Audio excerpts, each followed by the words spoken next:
Hello, everyone. It is time for chapter 12 of Hatchet. However, a couple of things.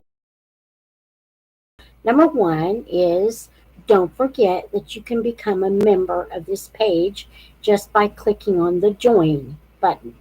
There are two different levels, two or three, I think two, and you choose.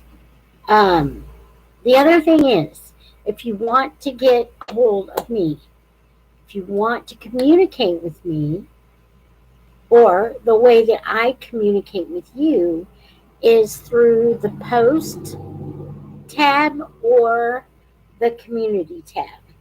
So let me see if I can share my screen here real quick.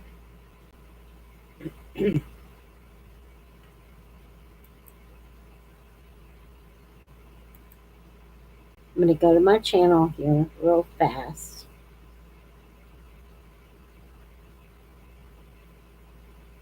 And I would really appreciate if even underneath the video, you can put a comment or a thumbs up, however you want to do that.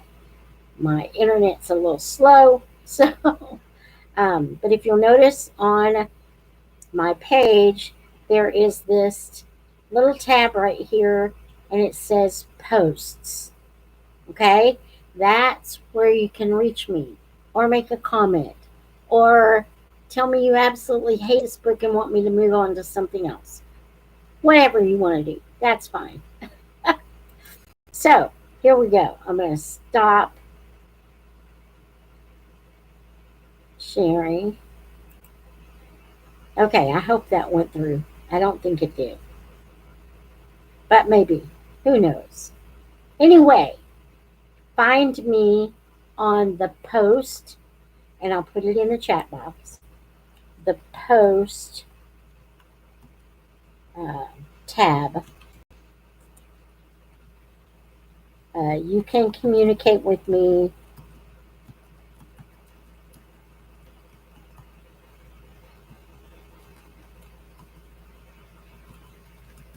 or you can just send me an email. And the email is miztutor@gmail.com. And it is also now in the chat box, and I will put it in the description below. So let's begin chapter 12 of Hatchet. Now I'm going to my screen where I have the book, so I won't be able to see the chat box, but I'll know you're there, okay? So here we go, chapter 12.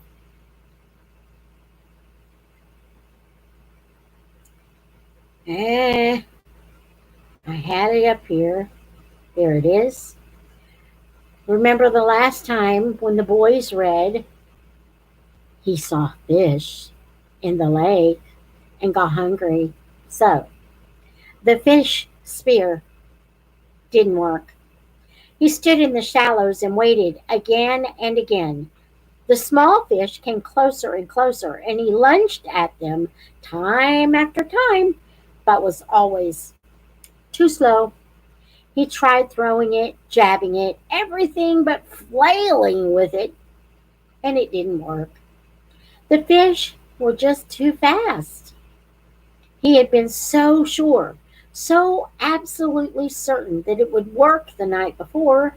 Sitting by the fire, he had taken the willow and carefully peeled the bark until he had a straight staff about 6 feet long and just under an inch thick at the base, the thickest end. Then, propping the hatchet in a crack in the rock wall, he had pulled the head of his spear against it, carving a thin piece off each time until the thick end tapered down to a needle point. Still not satisfied. He could not imagine hitting one of the fish with a single point. He carefully used the hatchet to split the point up in the middle for 8 or 10 inches and jammed a piece of wood up into the split to make a 2 pronged spear with the points about 2 inches apart. It was crude, but it looked effective and seemed to have a good balance when he stood outside the shelter and hefted the spear. He had worked on the fish spear until it had become more than just a tool. He'd spent hours and hours on it, and now it didn't work. He moved into the shallows and stood, and the fish came to him. Just as before, they swarmed around his legs, them almost 6 inches long. But no matter how hard he tried, they were too fast. At first, he tried throwing it, but that had no chance. As soon as he brought his arm back, well, before he threw, the movement frightened them. Next, he tried lunging at them, having the spear ready just above the water and thrusting with it. Finally, he actually put the spear in the water and waited until the fish were right in front of it. But still, somehow, he telegraphed his motion before he thrust, and they saw it and lashed away. He needed something to spring the spear forward, some way to make it move faster than the fish, some motive force, a string that snapped, or a bow. A bow and arrow. A thin, long arrow with the point in the water, and the bow pulled back so that all he had to do was release the arrow. Yes, that was it. He had to invent the bow and arrow. He almost laughed as he moved out of the water and put his shoes on. The morning sun was getting hot and he took his shirt off. Maybe that was how it really happened way back then. Some primitive man tried to spear fish. It didn't work, and he invented the bow and arrow. Maybe it was always that way. Discoveries happen because they need to happen. He had not eaten anything yet this morning, so he took a moment to dig up the eggs and eat one. Then he reburied them, banked the fire with a couple of thicker pieces of wood, settled the hatchet on his belt, and took the spear in his right hand and set off up the lake to find the wood, or to find wood to make a bow. He went without a shirt, but something about the wood smoke smell on him kept the insects from bothering him as he walked to the berry patch. The raspberries were starting to become overripe. Just in 2 days, and he would have to pick as many as possible after he found the wood, but he did take a little time now to pick a few and eat them. They were full and sweet, and when he picked one, 2 others would fall off the limbs into the grass, and soon his hands and cheeks were covered with red berry juice. And he was full. That surprised him, being full. He hadn't thought he would ever be full again, knew only the hunger. Here he was full. One turtle egg and a few handfuls of berries, and he felt full. He looked down at his stomach and saw that it was still caved in, did not bulge out, as it would have with 2 hamburgers and a freezy slush. It must have shrunk, and there was still hunger there, but not like it was, not tearing at him. This was hunger that he knew would be there always, even when he had food. A hunger that made him look for things, see things. A hunger to make him hunt. He swung his eyes across the berries to make sure the bear wasn't there at his back. Then he moved down the lake. The spear went out before him automatically, moving the brush away from his face as he walked. And when he came to the water's edge, he swung left. Not sure what he was looking for, not knowing what wood might be best for a bow. He had never made a bow, never shot a bow in his life, but it seemed that it would be along the lake near the water. He saw some young birch, and they were springy, but they lacked snap somehow. as did the willows. Not enough whipback. Halfway up the lake, just as he started to step over a log, he was absolutely terrified by an explosion under his feet. Something like a feathered bomb blew up and away in a flurry of leaves and thunder. It frightened him so badly that he fell back and down, and then it was gone, leaving only an image in his mind. A bird. It had been about the size of a very small chicken, only with a fan tail and stubby wings that slammed against his body and made a loud noise. Noise, there and gone. He got up and brushed himself off. The bird had been speckled, brown and gray, and it must not have been very smart, because Brian's foot had been nearly on it before it flew. Half a second more and he would have stepped on it and caught it, he thought, and eaten it. He might be able to catch one or spear one. Maybe, he thought, maybe it tasted like chicken. Maybe he'd catch one or spear one, and it probably did taste just like chicken. Just like chicken. When his mother baked it in the oven with garlic and salt, and it turned golden brown and crackled. He shook his head to drive the picture out and moved down to the shore.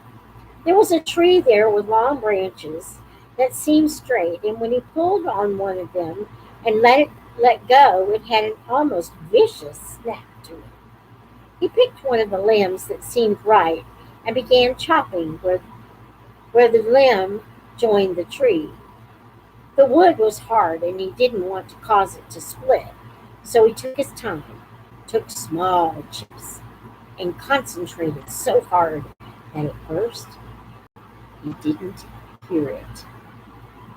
A persistent whine, like the insects, only more steady, with an edge of a roar to it, was in his ears, and he chopped and cut and was thinking of a bow, how he could make a bow, how it would be when he shaped it with a hatchet, and still the sound did not cut through until the limb was nearly off the tree and the whine was inside his head. And he knew it then. A plane! It was a motor, far off but seeming to get louder. They were coming for him. He threw down the limb in his spear, and holding the hatchet, he started to run for camp. He had to get a fire up on the bluff and signal them. Get a fire and smoke up. He put all of his life into his legs and jumped logs and moved through brush like a light ghost, swiveling and running, his lungs filling and blowing, and now the sound was louder, coming in his direction. If not right at him, at least closer. He could see it all in his mind now, the picture, the way it would be. He would get to the fire going, and the plane would see the smoke and circle once, then again, and waggle its wings. It would be a float plane, and it would land on the water and would come across the lake, and the pilot would be amazed that he was alive after all these days. All this he saw as he ran for the camp and the fire. They would take him from here, and this night, this very night, he would sit with his father and eat and tell him all the things. He could see it now. Oh, yes, all as he ran in the sun, his legs licked the springs. He got to camp, still hearing the whine of the engine, and one stick of wood still had a good flame. He dove inside and grabbed the wood and ran around the edge of the ridge, scrambled up like a cat, and blew. Nearly had the flame feeding, growing when the sound moved away.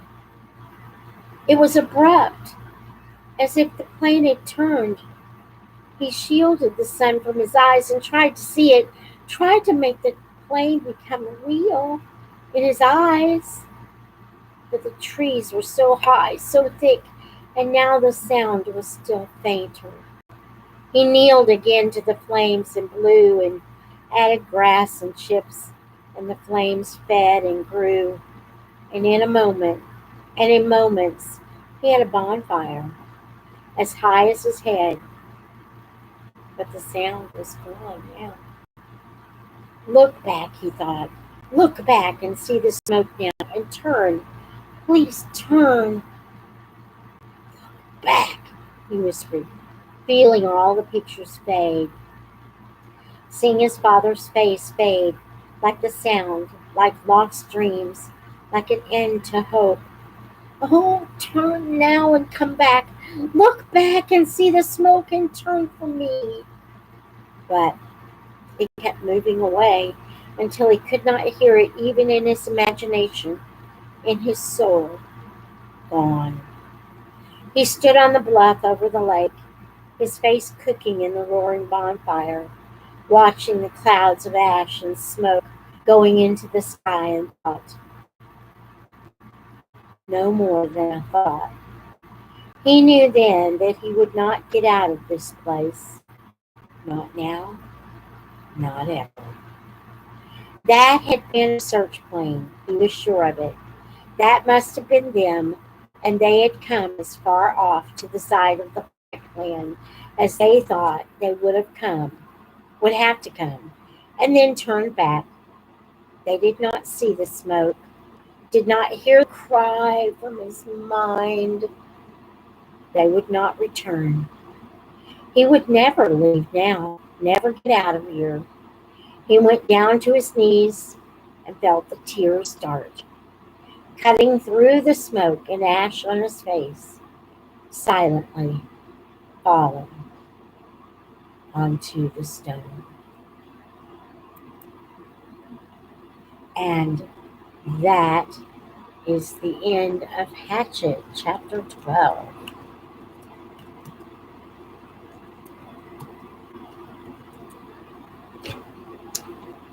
Wow. His first attempt, or the first inkling that someone was even looking for him. And he wasn't fast enough. He wasn't fast enough for the fish. He wasn't fast enough for the bird. And he wasn't fast enough with the fire. Sad. Sad story. Hello, my friend Harper. It's good to see you. So glad you came and joined me. Alrighty, folks. Well, I'm going to leave it with you here. Let's wait and see what happens in chapter 13. Until next time, may the Lord bless you and keep you. May he make his face to shine upon you and be gracious to you. May the Lord lift up his countenance upon you and grant you his peace.